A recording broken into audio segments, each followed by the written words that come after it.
You know, it's rather fascinating when you stop and look at it.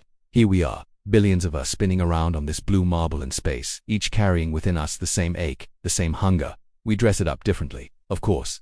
Some call it loneliness, others call it purpose. Some chase it through achievements, others through possessions. But strip away all the costumes, all the clever disguises, and what remains? The desire to love and be loved. It's the most fundamental thing about being human. More basic than hunger, more persistent than the need for shelter. Because you can fill your belly, you can find a roof over your head, and still feel utterly empty, still feel like you're wandering through life as a ghost, unseen, untouched, unknown. And yet, and here's where it gets interesting, we have made such a terrible mess of it. We've turned the simplest, most natural thing in the world into something complicated, something transactional, something that causes more pain than perhaps anything else in human experience. Why? Because we've confused the appearance of love with love itself. We've mistaken the bargain for the real thing. Now, let me ask you something. When did you first learn that love had conditions? Think about it. Go back. Perhaps you were a child and you noticed that affection flowed more freely when you were good.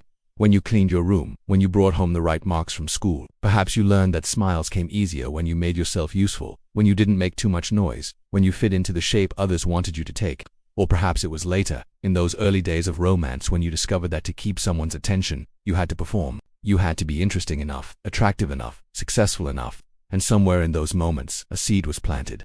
The seed that said love is something you earn, something you deserve only when you meet the requirements. But here's the trouble with that seed. Once it takes root, it grows into a whole garden of misunderstanding. And by the time you're 30 or 40, when you've lived enough to see behind the curtain, you begin to realize what a strange game you've been playing. You've been trading pieces of yourself for scraps of affection. You've been performing in a theater where the audience is never quite satisfied. And the exhaustion, the exhaustion of it all. Let me tell you what happens when you build love on conditions. You create what looks like love, sounds like love, might even feel like love for a time, but underneath it's something else entirely. It's a bargain, an arrangement. You give me what I need, and I'll give you what you need. You be this for me, and I'll be that for you. And for a while, perhaps even for years, the bargain holds. The accounts balance. Each person delivers what was promised. And so the structure stands. But here's what nobody tells you about bargains. They're fragile. They depend entirely on both parties continuing to meet the terms. And life, being what it is, has a way of making that impossible. You age, you change, your circumstances shift.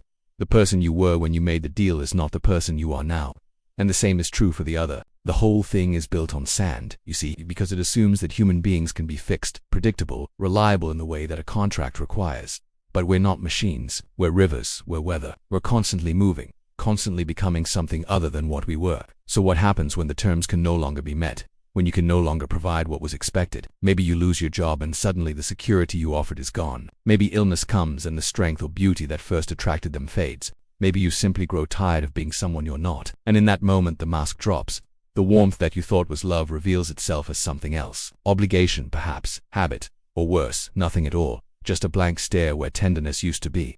I've seen it countless times. A man or woman who has given decades to someone, who has been faithful, devoted, present, only to wake up one day and realize they were never truly seen. They were useful, they were necessary, but were they loved?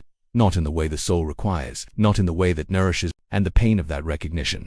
It's like discovering you've been speaking to an empty room all along. You thought someone was listening, but there was only an echo. This is the nature of conditional love. It is not cruel by design. Most people don't set out to hurt one another. But when love is built on what you do rather than who you are, it cannot help but disappoint. Because what you do will change. What you provide will eventually run out.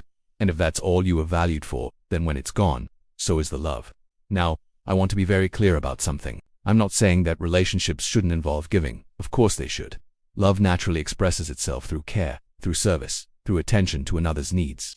But there is a world of difference between giving that flows from fullness and giving that comes from fear. One is the overflow of a heart that cannot help itself. The other is the desperate attempt to secure affection, to keep someone from leaving, to prove your worth. You can feel the difference, can't you, when someone gives to you from fullness? There's a lightness to it, a joy. They're not keeping score. They're not waiting for you to reciprocate in equal measure. They give because giving is its own reward, because the act itself brings them pleasure. But when someone gives from emptiness, from need, there's a weight to it, a burden. You can sense the invisible strings attached, the unspoken expectation that you owe them something in return. And that's not love. That's a transaction dressed up in affection's clothing. The tragedy is that most of us have been trained from childhood to engage in these transactions. We learned early that love was something to be earned, that affection was the reward for good behavior. And so we spend our lives trying to be good enough, trying to meet the conditions, trying to secure the love we crave. But it never quite works, does it? Because even when we meet the conditions, even when we do everything right, there's still that nagging sense that we're not truly known, that if the mask ever slipped, if they saw who we really are beneath all the performance, they would turn away. And so we become prisoners of our own making. We trap ourselves in relationships where we cannot be honest, cannot be vulnerable, cannot rest. We must always be on, always performing, always maintaining the illusion that we are the person they agreed to love. And the exhaustion of it, year after year, decade after decade, it drains the life right out of you. You become a hollow thing, going through the motions, wondering why something that was supposed to bring joy has become such a burden. Let me tell you something about real love, the kind that doesn't rot into resentment. It's not a bargain. It's not a contract. It's not, I'll give you this if you give me that. Real love is freedom. It's the freedom to be exactly who you are without pretense, without performance. It's being seen, truly seen, in all your missigns and imperfection, and still being cherished, not because you've earned it, but simply because you exist. But here's the catch, and it's a big one. You cannot receive this kind of love until you've learned to give it to yourself. This is the great secret that nobody wants to hear. We all want to believe that the right person will come along and fill the emptiness inside us, that their love will heal our wounds, prove our worth, make us whole, but it doesn't work that way. It can't work that way.